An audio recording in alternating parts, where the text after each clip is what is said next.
ওহো কি অবস্থা সবার, দিস ইজ ভিভো V21e। এই ফোনটাকে আপনারা ভিভো V21 এর ছোট ভাই হিসেবে ধরতে পারেন। হ্যাঁ, V21 আগে আসছে এবং V21e পরে আসছে। এই ফোনটা আমি বেশ কিছুদিন ধরে ইউজ করছি এবং বেশ কিছুদিন ইউজ করার পর এই ফোনটার সাথে আমার বেশ কিছু ভালো অভিজ্ঞতা হয়েছে এবং বেশ কিছু খারাপ অভিজ্ঞতাও হয়েছে।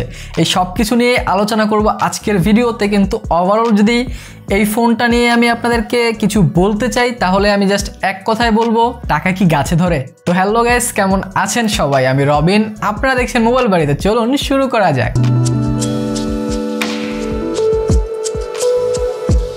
সো প্রথমে আসা যাক ডিজাইন এবং বিল্ড কোয়ালিটিতে। ডিজাইন তো ভাই দেখতেছেন, ডিজাইনে আসলে বলার কিছু নাই, ওয়ার্ল্ড ক্লাস ডিজাইন। সিরিয়াসলি আমি যদি আপনাদেরকে আমার একদম ডেপথ অফ মাই হার্ট থেকে বলি তাহলে আমি বলবো যে আমার দেখা 50,000-এর মধ্যে one of the best design এটি।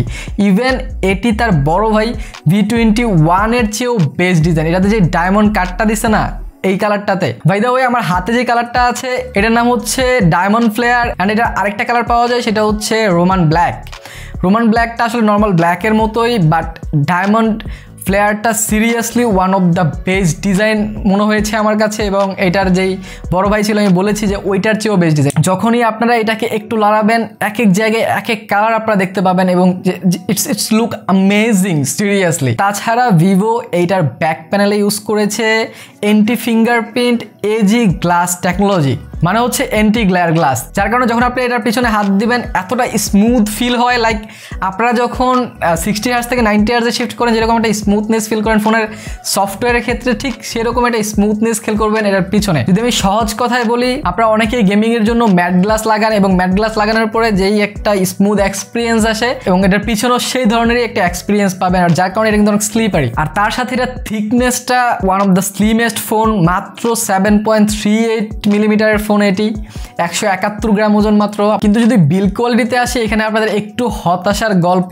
আমি বলবো, সেটা হচ্ছে ফ্রন্ট অ্যান্ড ব্যাক দুই সাইডে আপনারা গ্লাস পেয়ে যাচ্ছেন, কিন্তু এখানে কোন জেনারেশনে গরিলা গ্লাস দেওয়া হয়েছে এটার কোনো অফিসিয়াল তথ্য আমি পাইনি। আর পুরো বডিটা হচ্ছে প্লাস্টিক বিল্ড, সো অবশ্যই সেদিক থেকে একটু আপনাদেরকে যত্ন করে এটাকে চালাতে হবে, হাত থেকে পড়ে টরে যাতে না যায় সেদিক থেকে আপনাদের লক্ষ্য রাখতে হবে। যদি ইনহ্যান্ড ফিলের কথা বলি তাহলে সিরিয়াসলি এটার মতো ইনহ্যান্ড ফিল আমি এই প্রাইজের কোনো ফোনে পাইনি। সো ইনহ্যান্ড ফিল ডিজাইনের দিক থেকে আপনারা চিন্তামুক্ত থাকতে পারেন। Let's talk about ports and button. নিচে সাইডে আপনারা পেয়ে যাচ্ছেন একটি স্পিকার গিল, একটি মাইক্রোফোন, একটি USB-C পোর্ট অ্যান্ড একটি headphone jack. And headphone jack অনেক ইম্পর্টেন্ট। আর রাইট সাইডে পেয়ে যাচ্ছেন volume rock and power button. আর পাওয়ার বাটনের পজিশনটা খুব ভালো পজিশনে ছিল, যার কারণে রিচ করতে আপনাদের কোনো প্রকার প্রবলেম হবে না, খুব ভালোভাবে রিচ হয়ে যাবে এই জায়গাটা। লেফট সাইডে পেয়ে যাচ্ছেন একটা কমপ্লিট সিম ট্রে, যেখানে আপনারা দুইটা সিম কার্ডের পাশাপাশি একটি মেমোরি কার্ড ইউজ করতে পারবেন এবং মেমোরি কার্ডটা আপনারা 1 টেরাবাইট পর্যন্ত এক্সটেন্ডেড করতে পারবেন। লাইক সিরিয়াসলি 7,000 টাকার মধ্যে কোনো ফোনে 1 টেরাবাইট এক্সটার্নাল মেমোরি সাপোর্ট আছে বলে আমার জানা নেই, আপনাদের জানা থাকলে কমেন্ট সেকশনে জানাতে পারেন। আর উপর দিকে পেয়ে যাচ্ছেন একটা নয়েজ ক্যান্সেলেশন মাইক। আর এটার ফিঙ্গারপ্রিন্টে আশেপাশে কোথাও আপনারা দেখছেন না, কারণ এটা ফিঙ্গারপ্রিন্ট কিন্তু ডিসপ্লের ভিতরে দেওয়া আছে এবং ফিঙ্গারপ্রিন্ট স্পিডও যথেষ্ট ফাস্ট ছিল,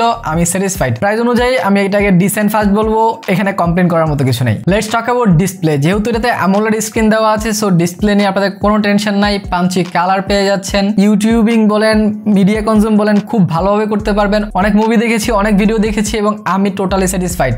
ইনডোর আউটডোরে কোনো ডোরেই প্রবলেম হবে না। 570 নিটস ব্রাইটনেস পেয়ে যাচ্ছেন এবং 408 PPIও পেয়ে যাচ্ছেন এই ফোনটাতে। সো ডিসপ্লে নিয়ে কোনো কমপ্লেন হবে না ভাই, ডিসপ্লে ভালো ছিল। আর ডিসপ্লে সাইজ পেয়ে যাচ্ছেন আপনারা 6.44 ইঞ্চ ফুল HD+ রেজুলেশনের। সো সব দিক থেকে কিন্তু এটা display top notch. Let's talk about UI and OS। এটাতে আপনারা ফান্টাজি OS 11.1 পাচ্ছেন এবং Android 11 পাচ্ছেন। ফান্টাজি UI 11.1 কিন্তু অনেকটা স্টক অ্যান্ড্রয়েডের কাছাকাছি এক্সপিরিয়েন্স আপনাদেরকে দিবে, অনেক মিনিমাল করে ফেলছে, অ্যাপস ওপেনিং ক্লোজিংও খুব ভালো ছিল।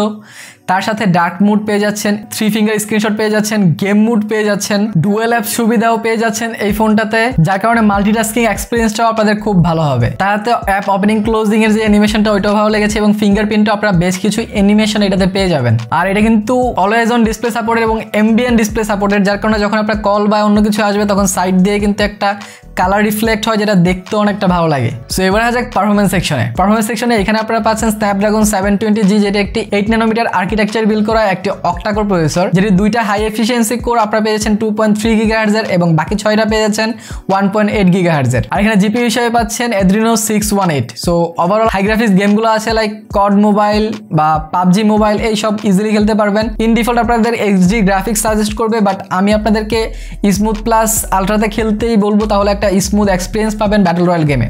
এছাড়া নর্মাল যে গেমগুলো আছে খুব ইজিলি হ্যান্ডেল করে, আপনাদের কোনো প্রকার ল্যাগ বা হ্যাঙ্গার দেখা পাবেন। আর এখানে কিন্তু আপনারা পাচ্ছেন 11 GB RAM, like seriously 11 GB RAM. আপনারা বলতে পারেন 11 GB র্যাম কিভাবে? এটা আসলে 8 GB র্যাম এবং 128 GB রোমের একটি ফোন। এটা হচ্ছে ভিভোর একটি নতুন টেকনোলজি, যেখানে তারা স্টোরেজ থেকে 3 GB নিয়ে এটাকে র্যাম হিসাবে ইউজ করাবে আর্টিফিশিয়ালি। ওয়াও, সো এটা কিন্তু V21ও ছিল, ইটস কুল রাইট। আর এখানে স্টোরেজ টাইপ কিন্তু পাচ্ছেন UFS 2.2। সো আপনাদের যে ডাটা ট্রান্সফারিং স্পিডটা এটাও কিন্তু খুব ভালো হবে। এবার কিছু এক্সট্রা জিনিস নিয়ে কথা বলা যাক। এর স্পিকার কোয়ালিটি মোটামুটি ভালো ছিল, তাছাড়া কল কোয়ালিটি ছিল দুর্দান্ত।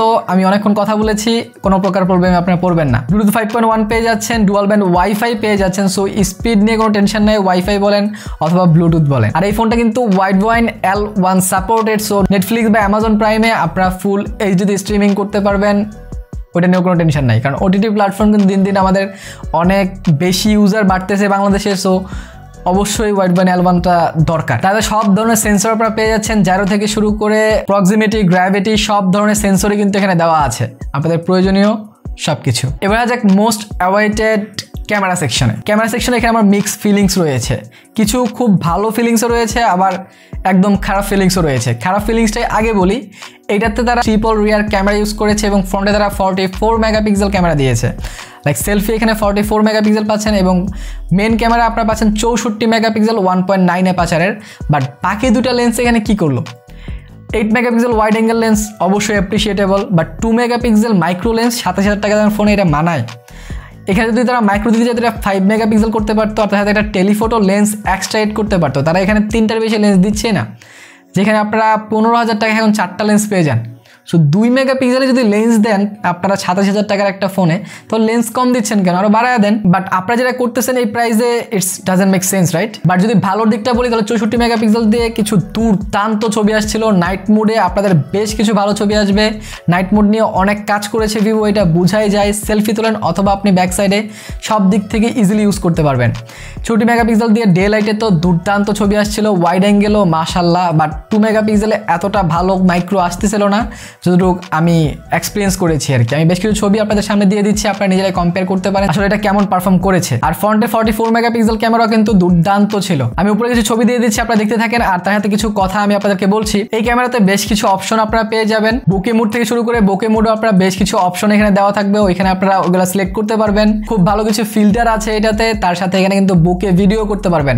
মানে আপনি যখন ভিডিও করবেন তখন পিছনটা খোলা হয়ে যাবে অ্যাজ লাইক DSLR আর কি। ডিরেক্টলি নাইট শট অপশন দেওয়া আছে, সেটাও কিন্তু আপনি নিতে পারবেন। প্রো মোড পাচ্ছেন, স্লো মোশন পাচ্ছেন, প্যানোরামা পাচ্ছেন, সব ধরনের এক্সট্রা ফিচার কিন্তু এখানে ঠেসে দেওয়া হয়েছে। আর 44 মেগাপিক্সেল ফ্রন্ট ক্যামেরা দিয়েও দুর্দান্ত ছবি আসছিল, আপনারা দেখে নিতে পারেন। আর ভিডিওতে যদি আসে তাহলে এখানে আমরা 4K 30 FPS পর্যন্ত ভিডিও করতে পারবেন ফ্রন্ট এন্ড ব্যাক দুই সাইডেই। বাট আপনারা যদি আলট্রা সুপার স্টেবিলিটি ইউজ করতে চান তাহলে কিন্তু আপনার 1080p ভিডিও করতে হবে। Let's talk about battery. ব্যাটারিতে এখানে আমি সবচেয়ে বেশি হার্ট হয়েছি সিরিয়াসলি। এখানেও তারা 4000 mAh ব্যাটারি দিয়েছে, যেটা এই প্রাইজের ফোনে আসলে মানাই না। ঠিক আছে অ্যামোলেড স্ক্রিন, তারপরেও আমি আসলে এখানে অবশ্যই 4500-5000 mAh ব্যাটারি আশা করেছিলাম। বাট কিছু করার নেই, এখানে তারা ব্যাটারিটা কম দিয়েছে, যার কারণে আমি 5 থেকে 5.5 ঘন্টা স্ক্রিন অন টাইম পেয়েছি। এর চেয়ে বেশি পাবেন না আপনারা। বাট এটাকে রিচার্জ করে নিয়ে আপনাদের কোনো টেনশন নাই, কারণ বক্সে আপনাদের 33 ওয়াটের একটি ফাস্ট চার্জার দেওয়া হয়েছে, যেটা দিয়ে আপনি আধা ঘন্টার মধ্যে 0 to 66% চার্জ করে ফেলতে পারবেন। সো আই থিঙ্ক আপনাদের এতটা প্রবলেম হবে না যদি আপনাদের চার্জারটা আপনাদের সাথে থাকে। বাট যদি কোথাও লং ট্যুরে যান, লং জার্নিতে যান, সেখানে আপনাদের এই ফোনটা নিয়ে একটু প্রবলেমে তো পড়তে হবেই ভাই, সিরিয়াসলি। সো এই ছিল ওভারঅল স্পেসিফিকেশন অ্যান্ড আমার ইউজার এক্সপিরিয়েন্স। এবার আমি কিছু গুড সাইড এবং ব্যাড সাইড নিয়ে যদি কথা বলি তাহলে প্রথমে ভালো জিনিস ছিল এটা ডিজাইন, দুর্দান্ত ডিজাইন ছিল। ডিসপ্লেটা আমার কাছে খুবই ভালো লেগেছে, বাট পাঞ্চ হোল হলে আরেকটু ভালো হতো, বাট এটা আমি কমপ্লেন করছি না। এবং তার সাথে ফ্রন্ট অ্যান্ড ব্যাকের যেই মেন ক্যামেরা, এই দুটা কিন্তু খুবই ভালো ছিল। আর ব্যাড সাইডের কথা বললে প্রথমেই ক্যামেরার কথা বলতে হয়।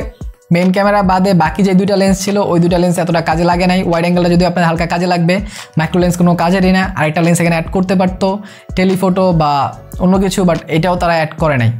সো অবশ্যই ক্যামেরাটা ইমপ্রুভমেন্টের দরকার ছিল। আর তাদের যে প্রাইস এসেছে 26,990 টাকায়, এই প্রাইসে কিন্তু আমরা আরেকটু ভালো প্রসেসর আশা করি, লাইক স্ন্যাপড্রাগন 760, 765 এইসব কিন্তু ইজিলি তারা দিতে পারতো এখানে, বাট অবশ্যই সেদিক থেকেও খানিকটা ডিসঅ্যাপয়েন্ট আমি। সো এই ছিল এটার ভালো এবং মন্দ দিক। এবং আমার যদি পার্সোনাল অপিনিয়ন শেয়ার করি, আমি এই ফোনটা আমি তাদেরকে রিকমেন্ড করতে পারবো যাদের একটি খুব ভালো ডিজাইন দরকার, তার সাথে ভালো ক্যামেরা অ্যান্ড মোটামুটি লেভেলের পারফরমেন্স বা ওভারঅল আর সব কিছু দিয়ে দিবে, তাদের জন্য এই ফোনটা বেস্ট। বাট যারা শুধুমাত্র পারফরমেন্স ভিত্তিক ফোন খুঁজছেন গেমিংয়ের জন্য, মানে অনেক গেমিং করবেন আপনি, তাহলে এই ফোনটা আপনার জন্য না। আপনি এই বাজেটের মধ্যে আরও ভালো অপশন কিন্তু আপনি পেয়ে যাবেন মার্কেটে।